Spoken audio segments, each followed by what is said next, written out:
दोस्तों, एक माँ की प्रेगनेंसी की प्रोसेस अपने आप में किसी करिश्मे से कम नहीं है। यानी कि किस महीने में कौन कौन से अंग बनते हैं और उनका विकास कैसे होता है। तो चलिए जानते हैं इस खूबसूरत प्रोसेस को आज की इस वीडियो में। सबसे पहले हम बात करेंगे गर्भधारण कैसे होता है और कौन से समय को प्रेगनेंसी के लिए बेहतर माना जाता है। दोस्तों, पीरियड्स डेट से अगले 14वें दिन महिलाओं में अंडा बनता है और यह फेलोपियन ट्यूब में पहुंचता है, जिसे ओव्यूलेशन कहा जाता है। प्रेग्नेंट होने के लिए ओव्यूलेशन के वक्त या 1-2 दिन पहले संबंध बनाना बेहतर माना जाता है, क्योंकि फेलोपियन ट्यूब में ही पुरुष का स्पर्म महिला के अंडे से मिलता है और भ्रूण बनता है। इस प्रोसेस को फर्टिलाइजेशन या निषेचन कहा जाता है। फेलोपियन ट्यूब में फर्टिलाइजेशन होने के 5 से 6 दिन में भ्रूण गर्भाशय में आकर उसकी सतह पर चिपक जाता है, जिसे भ्रूण प्रत्यारोपण यानी एम्ब्रियो इम्प्लांटेशन कहा जाता है। इस दौरान महिला को हल्की ब्लीडिंग हो सकती है, जिसे सामान्य माना जाता है, जिसके बाद यह भ्रूण गर्भाशय में ही बड़ा होता है और यही से बच्चे के विकास होने के 9 महीने के सफर की शुरुआत होती है। जब धीरे धीरे भ्रूण अपने विकास की राह पर होता है, तब उसके आसपास पानी जैसे तरल पदार्थ की एक थैली का निर्माण होने लगता है। एमिनोटिक्स सैक नाम से जानी जाने वाली यह थैली भ्रूण के लिए कवच का कार्य करती है। इस थैली के बाद गर्भनाल यानी कि प्लेसेंटा का भी विकास होता है, जो कि एक गोल डिस्क के समान ऑर्गन है, जो कि मां और उसके गर्भ में पल रहे शिशु को जोड़ता है। गर्भनाल के जरिए शिशु के विकास के लिए पोषण पहुंचता है, ऑक्सीजन पहुंचती है और इसी गर्भनाल से ही शिशु का विकास होता है। सबसे पहले बात करते हैं प्रेगनेंसी के पहले महीने की। पहले महीने में भ्रूण का चेहरा बनना शुरू हो जाता है। इस दौरान मुंह, निचले जबड़े और गले का विकास होता है। इसके अलावा भ्रूण में रक्त कोशिकाएं आकार लेना शुरू कर देती है और रक्त संचार यानी ब्लड सर्कुलेशन शुरू हो जाता है। साथ ही जब महिला की प्रेगनेंसी को करीब 4 हफ्ते बीत जाते हैं, तब छोटे से हृदय की ट्यूब प्रति मिनट 65 बार धड़कना शुरू हो जाती है। इस तरह पहले महीने के अंत तक भ्रूण लगभग बड़े चावल के दाने जितना आकार ले लेता है।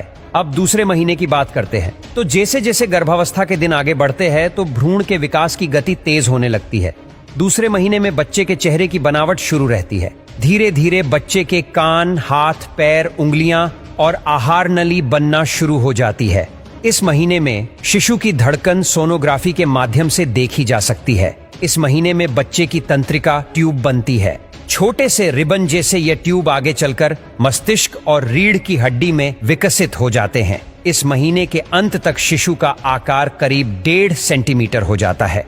अब प्रेगनेंसी का तीसरा महीना। इस महीने में बच्चे के सबसे बड़े और महत्वपूर्ण अंग जैसे कि चेहरा, बाहें, हाथ, पैर और उंगलियों का विकास होता है। इसी महीने में शिशु अपनी मुट्ठी को खोल और बंद भी कर सकता है। साथ ही इस समय प्रजनन अंगों का भी विकास होने लगता है। तीसरे महीने के अंत तक हृदय, धमनियां, लिवर और यूरिनरी सिस्टम का विकास भी तेजी से होने लगता है। इस महीने गर्भवती महिला को अपना विशेष ध्यान रखने की सलाह दी जाती है। इसके बाद गर्भपात यानी कि एबॉर्शन होने की संभावना कम हो जाती है। और प्रेगनेंसी का चौथा महीना। इस महीने की शुरुआत में बेबी का चेहरा अच्छी तरह से आकार ले लेता है। उसकी पलकें बंद रहती है। शरीर के अंग लंबे और पतले होते हैं। हाथ और पैर की उंगलियों पर नाखून बनने और दिखने लगते हैं। जननांग का निर्माण हो जाता है और शिशु का लिवर लाल रक्त कोशिकाएं बनाने लग जाता है। वही इस वक्त बच्चे के आकार की तुलना में सिर बड़ा होता है। साथ ही बच्चे का नर्वस सिस्टम काम करना शुरू कर देता है और वो अलग अलग अनुभूतियां महसूस करने लगता है। इसी महीने फेटल डॉपलर मशीन के जरिए मां अपने शिशु की धड़कन पहली बार सुन सकती है। आमतौर पर इस महीने में डॉक्टर आपको डिलीवरी डेट भी दे देते हैं। 5वां महीना। इस महीने में शिशु गर्भ में घूमना शुरू कर देता है, यानी कि गर्भवती महिलाओं को अपने शिशु की हलचल महसूस होने लगती है। 5वें महीने में शिशु के सिर के बाल उगने लगते हैं। साथ ही कंधे, पीठ और पैर बालों से ढके रहते हैं। लानुगो नाम का ये बाल काफी मुलायम और भूरे रंग के होते हैं और शिशु की रक्षा करते हैं। इस महीने बच्चे की त्वचा जो पारदर्शी और गुलाबी थी, वो धीरे धीरे लाल होने लगती है। इस समय उनके होंठ अच्छे से दिखाई देते हैं। अब 6ठे महीने में। इस महीने में पलकें अलग होना शुरू हो जाती है, आंखें खुलने लगती हैं और बेबी आवाज के प्रति संवेदनशील हो जाता है और बाहरी आवाजों के प्रति अपनी प्रतिक्रिया देना शुरू करता है। इस महीने अगर गर्भ में शिशु को हिचकी आए, तो गर्भवती को हल्के झटके लगने का अनुभव हो सकता है। छठवें महीने के अंत तक बच्चे की लंबाई 35 सेंटीमीटर और वजन करीब 900 ग्राम हो जाता है। 7वां महीना, इस महीने में शिशु में फेट बढ़ने लगता है। वह अपनी पलकें खोल और बंद कर सकता है। उसके दिमाग का विकास तेजी से होने लगता है और हड्डियां विकसित हो जाती है, लेकिन अभी यह सॉफ्ट रहती है। गर्भ में शिशु अपनी जगह भी बदलते रहता है। इस महीने शिशु का शरीर इतना विकसित हो जाता है कि अगर किसी कारणवश प्रीमेच्योर डिलीवरी भी हो जाए तो वो जीवित रह सकता है। प्रेगनेंसी का 8वां महीना, इस महीने शिशु सांस लेने लगता है, लेकिन फेफड़े को और ज्यादा परिपक्व होने की जरूरत होती है। त्वचा से झुर्रियां हट जाती है क्योंकि उसके नीचे फेट बन चुका होता है। इस महीने के अंत तक बेबी अपना सिर नीचे कर चुका होता है, जिसे नॉर्मल डिलीवरी के लिए अच्छी स्थिति मानी जाती है।